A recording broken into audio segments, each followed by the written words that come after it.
जय श्री कृष्णा। आइए सुनते हैं बुधवार के दिन भगवान बुद्ध देव की यह कथा। समतापुर नगर में मधुसूदन नामक एक व्यक्ति रहता था। वह बहुत धनवान था। मधुसूदन का विवाह बलरामपुर नगर की सुंदर लड़की संगीता से हुआ था। एक बार मधुसूदन अपनी पत्नी को लेने बुधवार के दिन बलरामपुर गया।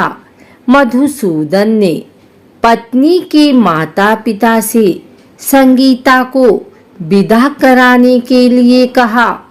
माता पिता बोले, बेटा आज बुधवार है। बुधवार को किसी भी शुभ कार्य के लिए यात्रा नहीं करते। लेकिन मधुसूदन नहीं माना। उसने ऐसी शुभ अशुभ की बातों को न मानने की बात कही। दोनों ने बैलगाड़ी से यात्रा प्रारंभ की। 2 कोस की यात्रा के बाद उसकी गाड़ी का एक पहिया टूट गया। वहां से दोनों ने पैदल ही यात्रा शुरू की। रास्ते में संगीता को प्यास लगी। मधुसूदन उसे एक पेड़ के नीचे बैठाकर जल लेने चला गया।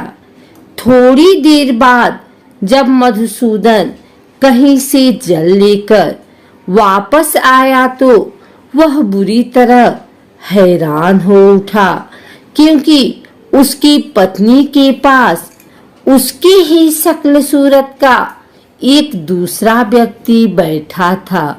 संगीता भी मधुसूदन को देखकर हैरान रह गई। वह दोनों में कोई अंतर नहीं कर पाई।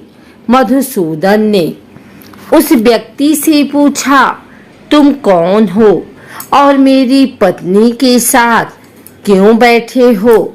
मधुसूदन की बात सुनकर उस व्यक्ति ने कहा, अरे भाई, यह मेरी पत्नी संगीता है।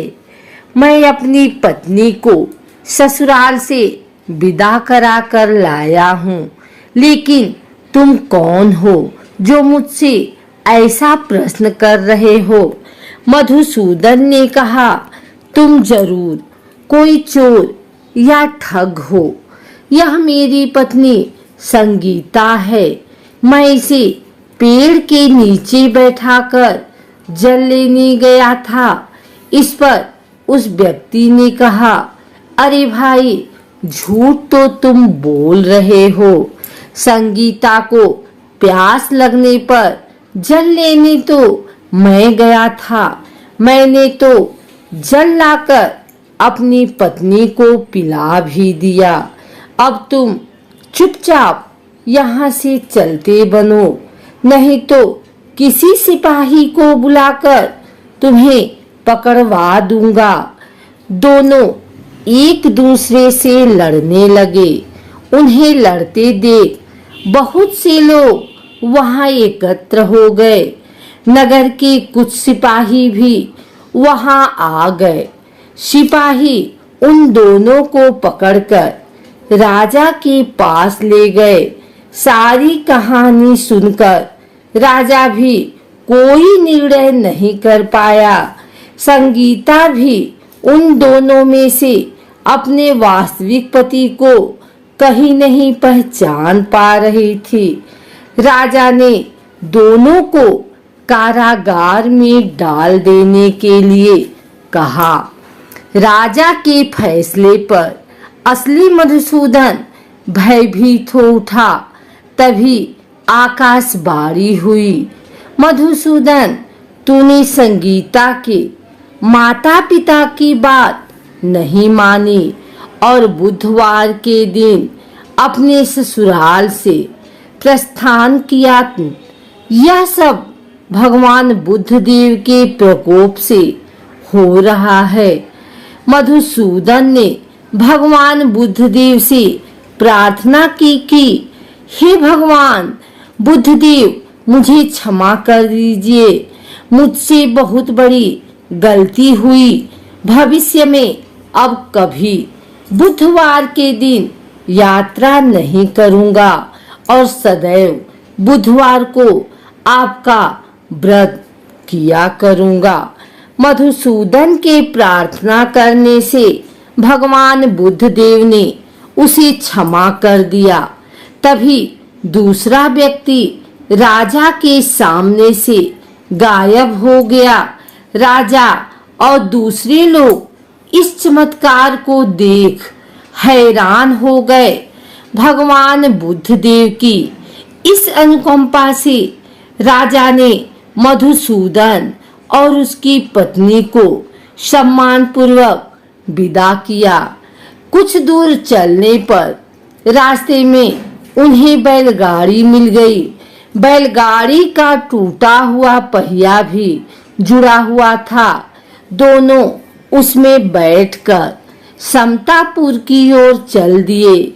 मधुसूदन और उसकी पत्नी संगीता दोनों बुधवार का व्रत करते हुए आनंद पूर्वक जीवन यापन करने लगे।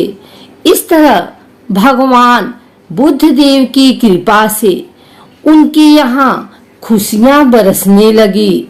इस तरह जो स्त्री पुरुष विधिवत बुधवार का व्रत करके व्रत सुनती है, भगवान बुद्धदेव उनकी सभी मनोकामना पूर्ण करते हैं। आइए सुनते हैं बुधवार पूजन विधि।